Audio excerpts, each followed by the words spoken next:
అందరికీ నమస్తే. నా పేరు శ్రీకాంత్. ఫస్ట్ టైం మీరు మన ఛానల్ చూస్తుంటే సబ్స్క్రైబ్ చేస్తారని మనస్ఫూర్తిగా కోరుకుంటున్నా. ఇక విషయంలోకి వెళ్తే ఈరోజు వైఎస్ఆర్సీపీ పార్టీకి అమరావతిలో పెద్ద షాక్ తగిలింది. మామూలు షాక్ కాదు. అమరావతిలో ఉన్నటువంటి రైతులు వైఎస్ఆర్సీపీ నాయకుల్ని కుక్కలను కొట్టినట్టు కొట్టారు. కోడిగుడ్లు రాళ్లతోటి ఇసిరిసిరి కొట్టేశారు. అంతేకాకుండా అమరావతిలో మీకేం పని, మీరు ఏం అభివృద్ధి చేశారని ఇక్కడికి అడుగు పెట్టారు, మీరు మర్యాదగా అమరావతిని వదిలిపెట్టి వెళ్ళిపోండి, గో బ్యాక్ వైసీపీ గూండాలారా అంటూ పెద్ద ఎత్తున నినాదాలతోటి ఫ్లకార్డులతోటి పట్టుకొని అక్కడికి వెళ్ళారు. అసలు వీళ్ళు ఎందుకు అమరావతిలోకి వెళ్ళారు, అమరావతిలోకి వెళ్ళాల్సిన అవసరం ఏంది, అమరావతి రైతుల చేతులు ఎందుకు తన్నులు తిన్నారు అనే దాని విషయంలోకి మనం మాట్లాడితే 2019 నుంచి 2024 వరకు ఆంధ్రప్రదేశ్లో వైసీపీ ప్రభుత్వం అధికారంలో ఉంది. ఆ రోజు రాష్ట్ర రాజధాని కోసం దాదాపుగా 36 గ్రామాల రైతులు స్వచ్ఛందంగా, అంటే ఏదైతే అమరావతి ఉన్నటువంటి గ్రామాలలో ఫేజ్ 1 కింద కొంతమంది రైతులు 33,000 ఎకరాల భూమిని ప్రభుత్వానికి అప్పచెప్పేశారు ల్యాండ్ పూలింగ్ బట్టి. 2019 ఎన్నికల టైం నాటికి జగన్మోహన్ రెడ్డి గారు కూడా నేను ఇక్కడే ఇల్లు కట్టుకున్నా, నేను ఇక్కడే ఉంటాను, నేను చంద్రబాబు నాయుడు గారు అభివృద్ధి చేశాడో లేదో, నేను అధికారంలోకి వస్తే 10,000 కోట్లతోటి రాజధానిని అభివృద్ధి చేస్తానని అబద్ధపు మాటలు చెప్పి దొంగ హామీలు ఇచ్చి అతను అధికారంలోకి వచ్చాడు. అధికారంలోకి వచ్చాక 3 ప్రాంతాలు అభివృద్ధి చెందాలి, 3 ప్రాంతాలు అభివృద్ధి చెందాలంటే బహుశా 3 రాజధానులు ఉండొచ్చేమని చెప్పారు. అక్కడి నుంచి ఆంధ్రప్రదేశ్లో ఒక యుద్ధం నడిచింది. దాదాపుగా అమరావతి రైతులంతా తమ నిరసన గలాన్ని తెలియజేస్తూ ప్రభుత్వం మీద సమయం దొరికిన ప్రతిసారి అమరావతి రైతులు తమ నిరసన గలాన్ని తెలియజేస్తున్నారు. అయితే దాదాపుగా 1600 రోజులు పైచిలుకులే వాళ్ళు నిరసన నిరాహార దీక్షలు, అలాగే అనేక సందర్భాలలో ప్రజాక్షేత్రంలోకి వెళ్ళి మేము రాష్ట్ర అవసరాల కోసమే భూములు ఇచ్చాం, దయచేసి మమ్మల్ని రోడ్డు మీదకు నెట్టొద్దు, మా పిల్లల భవిష్యత్తు నాశనం చేయొద్దు, రాష్ట్ర భవిష్యత్తు కోసమే మేము భూములు ఇచ్చామని చెప్తే అలాంటి రైతుల మీద జగన్మోహన్ రెడ్డి గారు ఇనప బూట్లతోటి అణిచివేయాలంటూ నిర్దాక్షిణంగా మహిళలను కూడా చూడకుండా నిర్దాక్షిణంగా దాడులు చేయించాడు.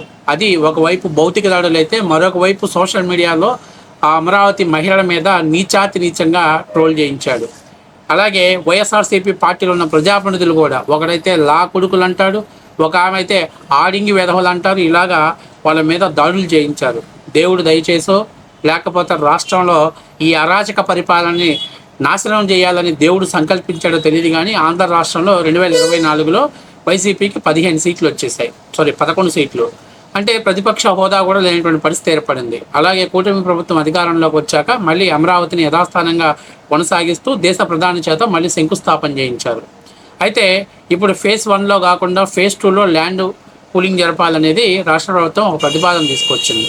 ఇందులో వైఎస్ఆర్సీపీ పార్టీకి సంబంధించిన కొంతమంది మేము భూములు ఇవ్వడానికి సిద్ధంగా లేము, ఎందుకంటే ఫేజ్ 1లో రైతులకే న్యాయం జరగలేదు, అట్లాగే ఫేజ్ 2లో కొంతమంది ఫేజ్ 1 రైతులకు న్యాయం చేశారా, మేము వాళ్ళంతా ఇబ్బందులు పడ్డారు, ఆ జగన్మోహన్ రెడ్డి అనేటువంటి వ్యక్తి ముఖ్యమంత్రిగా వచ్చి 3 రాజధానులు అని చెప్పి ఇక్కడ రైతుల్ని పిచ్చోళ్ళని చేశాడు, వాళ్ళు చేసిన త్యాగాలకు విలువ లేకుండా పోయింది అని చెప్పి కొన్ని ప్రతిపాదనలు సిఆర్డీ ముందు ఉంచేశారు.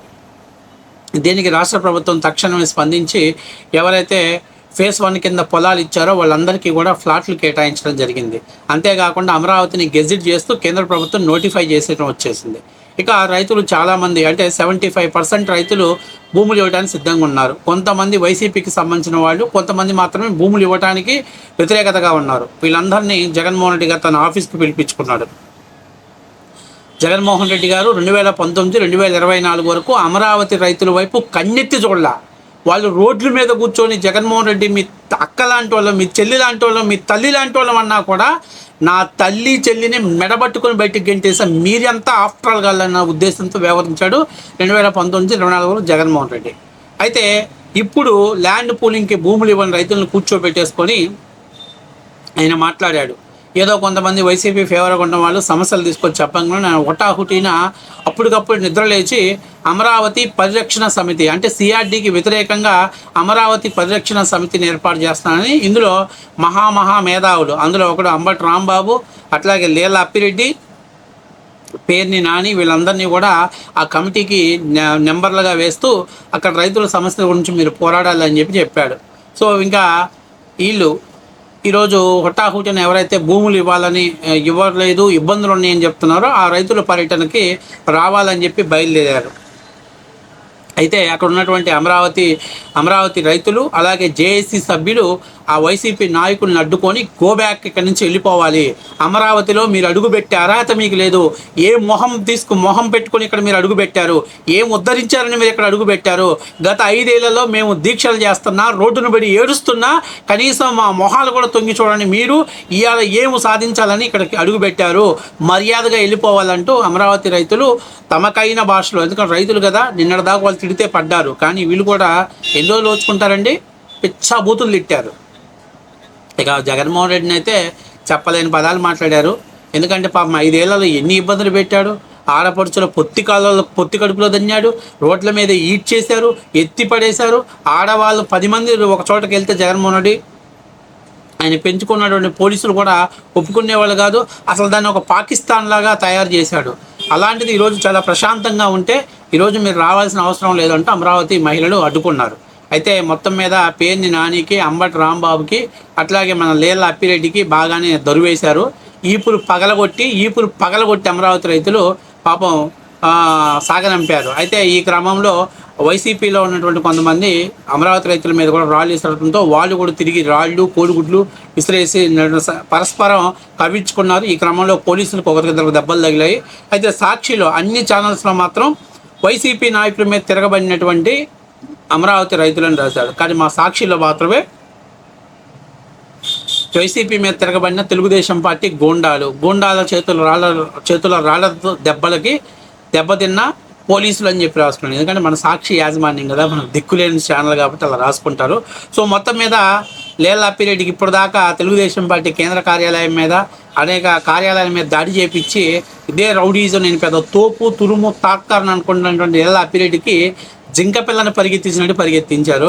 ఇక అంబటి రాంబాబు గారికి అయితే కాళ్ళు 2 పంగదీల్చి ఒక మహిళ తెచ్చినటువంటి ప్లకార్డ్ కర్రతోటి కొట్టడం, ఆ తర్వాత ఇక మన పేర్ని నానిగాడికి అయితే తొర్రిపళ్ళు ఊడిపోతాయని మన గుడివాడలో పోటీ చేసి తెలుగుదేశం పార్టీ తరఫున పారిపోయి విజయవాడకు వచ్చినటువంటి మా దేవినేని అవినాష్కి అయితే ప్రస్తుతం పాపం ఆ దాడి చూసి నోట మాట రాకుండా ఉండే విధంగా షాక్లో గురైపోయాడు. సో మొత్తం మీద అమరావతి రైతులు జగన్మోహన్ రెడ్డి గారికి, వైసీపీ నాయకులకి బొమ్మ చూపించారు. సో ఇప్పుడు ఇంకా 2 పాయింట్లు ఇలా మీడియా సమావేశంలో మాట్లాడుతున్నారు. మేము అక్కడికి అడుగు పెడితే అవినీతి బయటపెడుతుంది. మరి గత 5 ఏళ్ళు ఏం పీకారా? గత 5 ఏళ్లలో అక్కడ ఏ అవినీతి ఉందో జగన్మోహన్ రెడ్డి ఐఏఎస్ ఆఫీసర్ని, ఐపీఎస్ ఆఫీసర్ని మీ కాళ్ళు పట్టుకుంటా, మీ చేతులు పట్టుకుంటా, మీ గడ్డాలు పట్టుకుంటా, అవసరమైతే ఇంకేదైనా పట్టుకుంటూనే రెడీగా ఉన్న చంద్రబాబు నాయుడు చేసిన అవినీతి ఏందో చూపించమని అడిగారు కదా. ముండా 5 ఏళ్లలో అది మీరు ఏం చేశారో అవినీతిని బయటపెట్టని చేతగాని సన్నాసి వెదవలారు. ఇప్పుడు వచ్చి అవినీతిని మేము బయటపెడతాం. గత 5 ఏళ్ళు ఏం చేశారు?